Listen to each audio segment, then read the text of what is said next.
Welcome to the City Current Radio Show. I'm your host, Jeremy Park. We're always honored to bring you inspiring stories of individuals and organizations making a difference, empowering the good, and also sharing some exciting good news. And so here to kick us off, we have three amazing leaders in our community with BLP Film Studios. We have Jason Farmer, founder and CEO. We have Carolyn Nelson Henry, partner and CFO, and Cecilia Barnes, partner and general counsel. So how are you three doing? Doing well this morning, Jeremy. Thanks for having us today. Fantastic. Thank you. Absolutely. We're honored to have you all. You do have some exciting, amazing news to share, not just for what you're doing with the entertainment industry, but also here for the Mid-South, for our community at large. So really powerful when you look at the economic development and what this means for job creation and so much more. But Jason, let's start out on your end. Give us some context. Talk about really the three of you partnering together on your end, how you all met, and then where this idea came from, because I know this is near and dear to you and your family's heart. So give us some of the backstory. All right, for sure, Jeremy. Thank you. I guess the backstory is we have a 20-year-old son who's now a communications film student at Morehouse College in Atlanta. About 12 years ago, he started saying he wanted to be a filmmaker. And to be quite honest, my wife and I both tried to dissuade him from doing that. Just no familiarity with the entertainment industry from that aspect in terms of being a creative and pursuing it as a lifestyle. But to his credit, he persisted and continued to, on his own, research the market, started to make some independent films, started casting his sister in some of his projects. So after a couple of years, we took notice that we made, as he's now in middle school, trying to make sure that we get him on a correct track in terms of preparing for post-secondary education and career choices. So from that, it just kind of evolved into me taking some time to figure out what actually happens within the independent film space, what happens on the business side of this industry, and also taking a look at Memphis's place in we had a really robust industry in the late 90s, late 80s up through the early 2000s, and then things kind of waned off.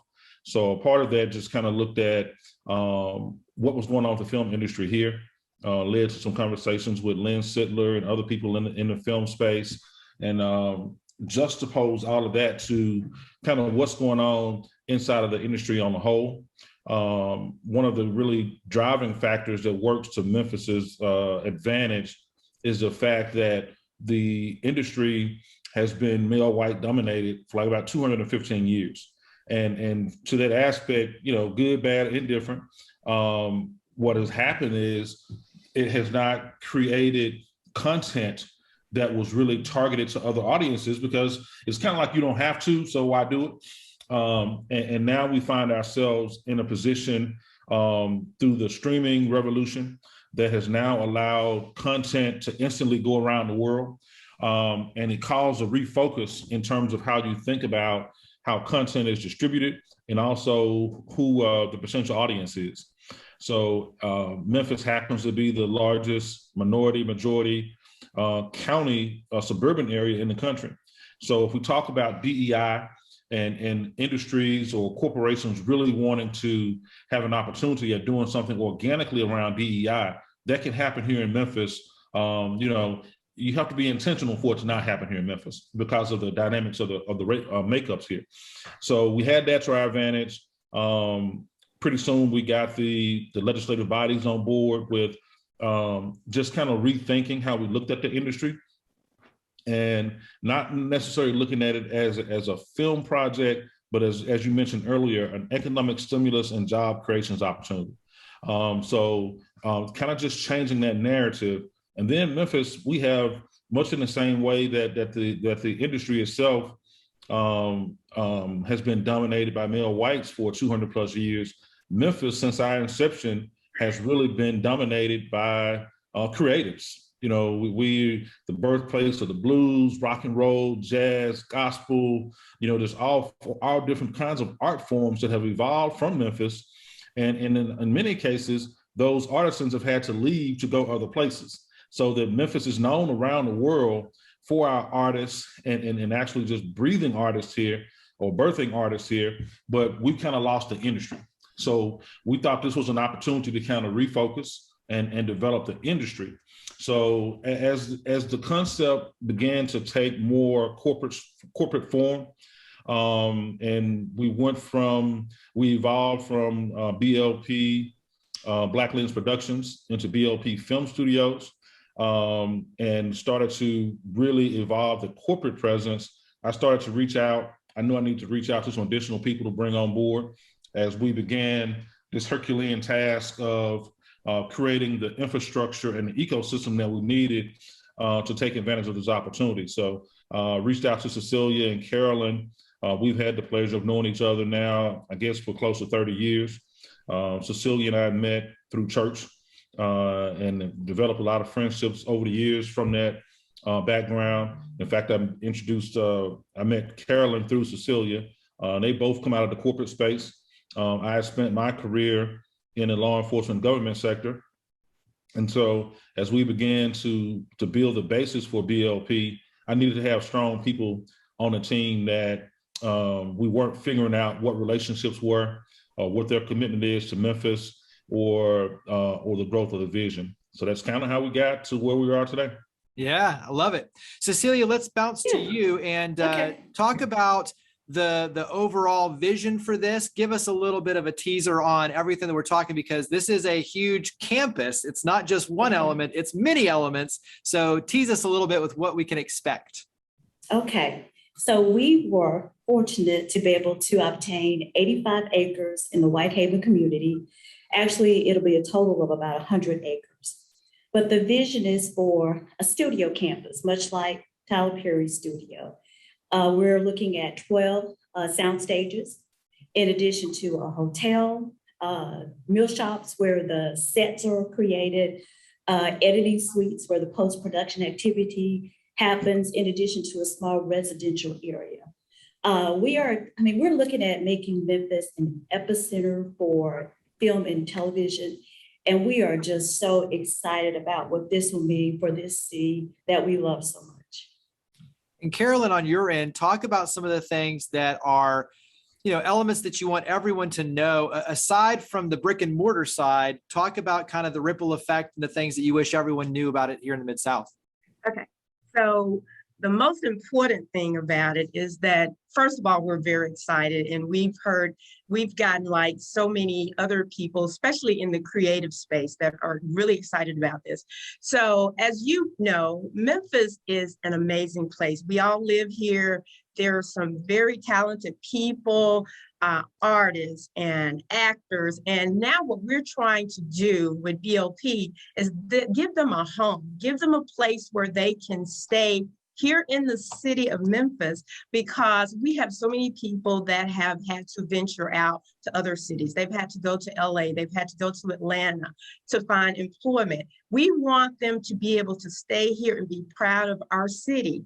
And also we want people to come in from other cities to come and enjoy our rich heritage that we have here. So the whole thing is, the most important thing that we're trying to do is build an infrastructure where we can continuously do this. It's not a one-off thing. We don't want to just do a film here, maybe do one next month. We want this to become part of our nature, part of when people say Memphis, they think of film, they think of actors, they think of music, because right now Memphis is one of the top on the, I don't know if you follow, but the Billboard, like we're popping. And since that is going on, we want to keep that energy going, keep that positive flow. So BLP is stepping in, and our objective is to give those artists, those actors, everyone an opportunity, build the infrastructure. We want to start early on. And one of the important things is we're working with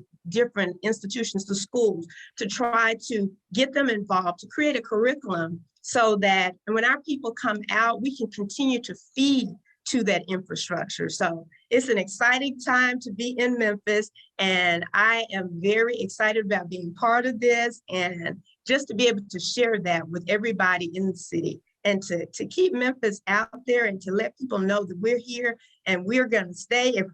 we're excited about this thing. So it is. It's very exciting. And I think yeah, when you step back for everyone in the Mid-South to understand, one is, to your point, it's a win for everyone. it is. And it's also, too, for anyone who has ever stepped foot on a soundstage or a motion picture, a film project, to be in a studio, it is amazing. The energy, the creativity, and to have world-class resources where everyone locally can tap into that and use that fuels the creative fire and allows so many more opportunities. And to your point, the talent pipeline, the training, the apprenticeships, all of those, not just for the actors and the production side, but gaffers, I mean, everything, craft services, the food, all of that benefits. And then to your point, it makes Memphis a destination where all of these other filmmakers want to come in and use our facilities here. And that's where all of a sudden that economic driver starts to go through the roof. And Memphis becomes, to your point, a really key destination in the industry to be able to put out great content. So Jason, carry that forward into when you look at the future of what this means for our community, what puts a smile on your face for the potential of this? Just, I don't know, Jimmy, I oftentimes cite, recently we had MLK 50 in 2018. And just as we prepared for that, had an opportunity to reconnect with a lot of the sanitation workers. I grew up in the Foot Homes housing projects. A lot of those men that worked there for the city at that time, they were my neighbors. And as a young child, I didn't understand, like why those men hosed off outside, that they couldn't use the facilities at their place of employment. And as they walked home, they were hosed outside. But in that research for MLK 50 and honoring those surviving sanitation workers, I found out that Dallas, Memphis, and Atlanta were almost the identical same size in 1968. Dr. King was assassinated here, and in many aspects, it was like Memphis was put on pause.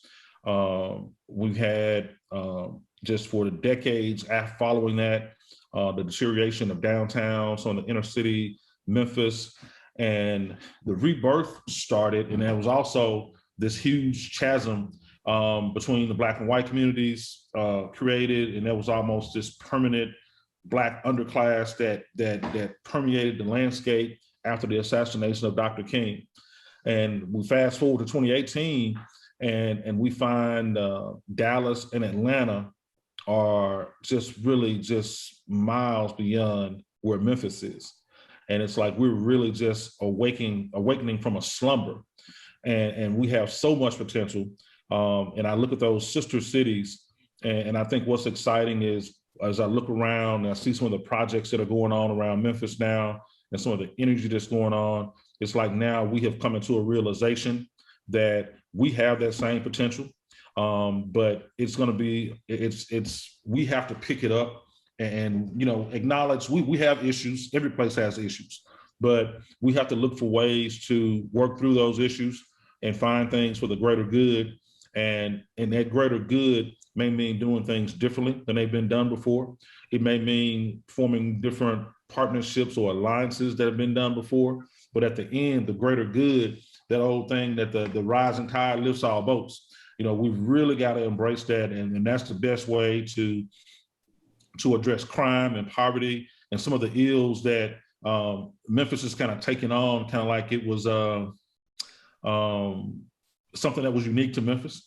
And it really is not. These are world problems that every community addresses. It's just a matter of how we look at them internally and how we approach them.